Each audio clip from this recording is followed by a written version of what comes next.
Okay, let's start without wasting time. कल हम लोगों ने क्या देखा था, मार्केट में हमें बोथ साइड अपॉर्चुनिटीज़ को मिलेंगे ट्रेड, ऊपर पे सेल भी करना है, नीचे पे बाय भी करना है, ठीक है।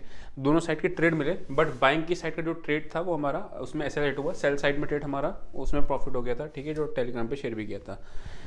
एक चीज़ और याद रखना, जो भी टेलीग्राम के यूजर्स हैं उनके लिए मैं बता देता हूँ, अगर मेरा एक एसएल हिट हो जाता है ना तो फिर मैं कॉल नहीं देता हूँ, बिकॉज मुझे परफॉर्मेंस मेंटेन करके चलनी होती है ना। तो उस वजह से क्या होता है, मैं यहाँ पे कुछ ना कुछ सिग्नल देता रहता हूँ, मतलब इस तरीके से, जैसे यहाँ पे पॉजिटिव प्राइस एक्शन सीन, यहाँ पे डब्ल्यू बना था भी दिखाऊंगा चार्ट पे, यहाँ पे दिखा दिया कि बिलो 41,500 एंड 17,700 मार्केट इज, ठीक है। अगर उसमें क्योंकि एक एसएल हिट हो गया था, एक टारगेट हिट हुआ था, मैं चाहता नहीं था कि एसएल हिट हो जाए तो फिर दिन खराब हो जाए, है ना। चलते हैं चार्ट पे। बैंक निफ्टी के अंदर अगर हम देखते हैं चार्ट पे, हम लोगों ने कल यही देखा था कि यहाँ पे एक डबल टॉप है, यहाँ पे कोई एक नेगेटिव प्राइस एक्शन मिलेगा तो शॉर्ट की तरफ जा सकते हैं, ठीक है। मार्केट ने यहाँ से फिर आपका बेरिश फ्लैग, देन नीचे कंसोलिडेट, फिर नीचे, ठीक है। अगर आप 5 मिनट के चार्ट पे कर रहे हो ट्रेड तो आपको एक फॉल्स ब्रेकआउट दिख रहा होगा, लेकिन 15 मिनट के चार्ट पे क्लोजिंग बेसिस पे आपको टोटली नेगेटिव एक्शन है, ठीक है। अभी हम डेटा भी आपको चल के दिखाऊंगा मैं आपको, मार्केट में थोड़ा नेगेटिव डेटा है, ठीक है।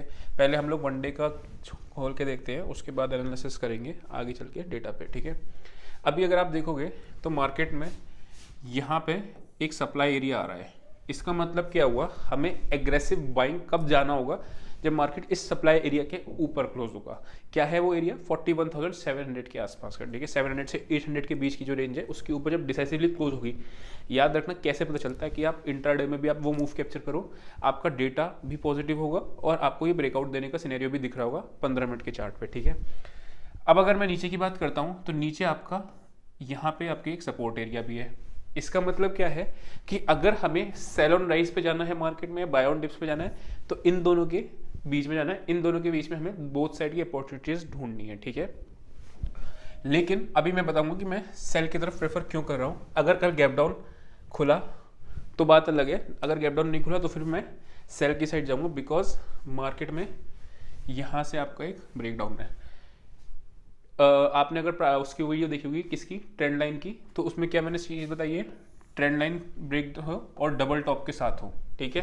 तो क्या होता है, तो आपको एक अच्छा ट्रेंड मिलता है, ठीक है। ये वाली कैंडल इसने फॉल्स ब्रेकआउट था, मार्केट तेजी से फिर आपका नीचे आया।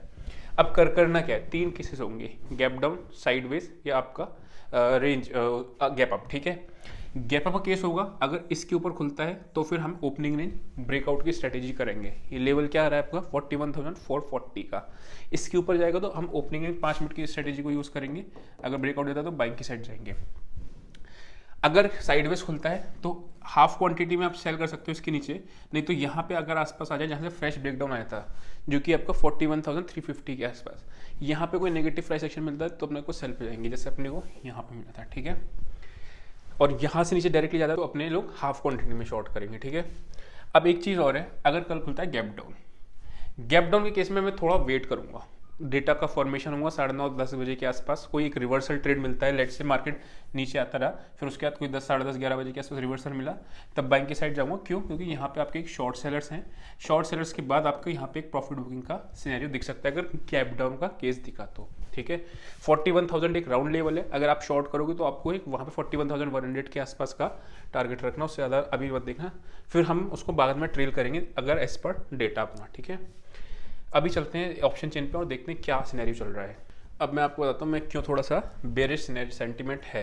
उसका सिंपल एक रीज़न है, यहाँ पे आपकी एग्रेसिव कॉल रेटिंग 6,60,000, ये तो आपका भी मेजर हर्डल बन गया 41,500, यानी कि हमारा वो 700 वाला ठीक था कि 700 से ऊपर जाएगा तब अपने लोगों को बाय ऑन डिप स्ट्रेटेजी पे आना है। पुट्स है लेकिन उतना नहीं है, ठीक है, 3 लाख। इसका मतलब क्या है, कॉल राइटर्स जो हैं वो डबल से हैं, मतलब पुट राइटर्स के डबल हैं, तो ये आपका बेरिश साइन इंडिकेट करता है, ठीक। अगर मैं बात करता हूँ निफ्टी की, एक बार उसकी भी ऑप्शन चेन देख लेते हैं, फिर चार्ट पे चलेंगे उसके।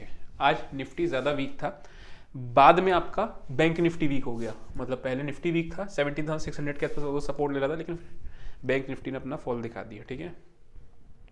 अब निफ्टी के अंदर आप देखोगे तो 17,700 एग्रेसिव तरीके से आपकी कॉल राइटर्स हैं। एज्यूम करते हैं कि इस एवरेज प्राइस के आसपास निफ्टी ने आपको शॉर्ट सेलिंग करी हुई है लोगों ने, तो यानी हमें को ये अब आगे के लिए भी याद रखना वीक के में भी, ठीक है। 17,780 ठीक है, इसके ऊपर 780 या 800 के ऊपर ही मार्केट में बुलिश ट्रेंड आएगा। तब तक हम लोग बोथ साइड अपॉर्चुनिटीज या फिर थोड़ा सा सेलिंग की तरफ का वो रखेंगे बायसनेस। ठीक है, पुट्स देखोगे 3 लाख, 8 लाख, 3 लाख, 9 लाख। ठीक, अमाउंट में देखोगे 23 लाख, 12 लाख, 51 लाख। ये वाली भी नोट कर लेना ताकि आपको कल अगर देखोगे गैप डाउन के केस में ही सिर्फ अपने को रिवर्सल को प्लान करना है, वरना अभी इस जैसा डेटा बन रहा है साइड वाइज की ही स्ट्रेटेजी को यूज़ करेंगे।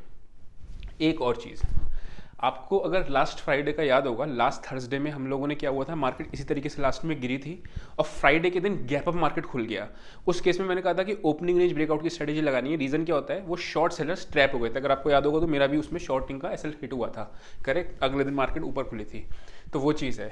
अभी चलते हैं चार्ट पर और देखते हैं। ये आते हैं अपने लोग निफ्टी पे।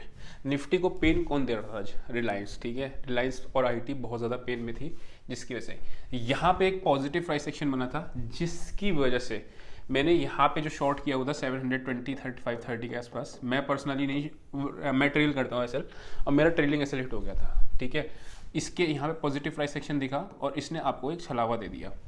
अभी थोड़ा सा मैं क्या कर रहा हूँ कि थोड़ा सा और अभी, क्योंकि देखो स्ट्रेटेजीज तो वही होती हैं, लेकिन थोड़ा सा उसको मॉडिफिकेशन करना होता है। अभी मैं किस चीज़ पे देख रहा हूँ, फॉल्स ब्रेकआउट और ब्रेकडाउन को बहुत ध्यान से ऑब्जर्व कर रहा हूँ। अभी ट्रेड नहीं रहा हूँ, क्योंकि आपको मैंने एक चीज़ बताई, फॉल्स ब्रेकआउट के केस में आपका ये बहुत तेज़ी से नीचे आता है, और मैं यूज़ किसका कर रहा हूँ, 10 EMA का। ठीक है, 10 EMA पे आपको अच्छा खासा वो सिग्नल मिल रहा है। जब स्ट्रेटेजी आएगी तो मैं आपके साथ डिस्कस कर लूँगा। अभी फिलहाल देखते हैं क्या है।